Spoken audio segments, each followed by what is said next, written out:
Day 116 of 1,461 days of ignoring the Trump administration. I am not a self-help guru, and until I am paid to be one, I am just trying to help myself. Here on day 116 of 1,461 days of ignoring the Trump administration, it is once again a day for celebration. Even though the Trump administration continues to try to destabilize the nation and cause frustration among the population. Some may talk of cessation.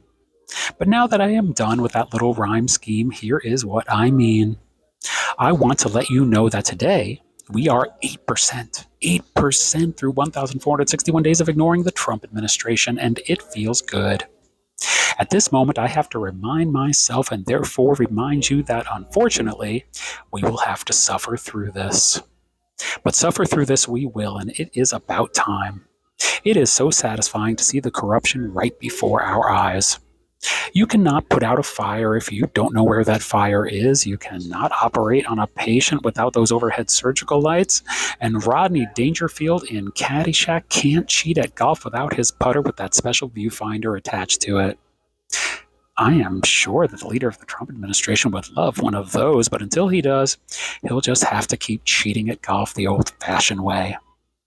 The point is, you can't solve problems without seeing what those problems are. So we should consider ourselves lucky that the leader of the Trump administration and the Trump administration have made their corruption so easy to see. So, as we continue with 1,461 days of ignoring the Trump administration, please remind yourself that this corruption must unfold and will unfold anyway. It only represents corruption that has always existed in government and throughout the world by people who, for whatever their reasons, want to exert power over others. And for that to change, it must be flushed out. In the meantime, 1.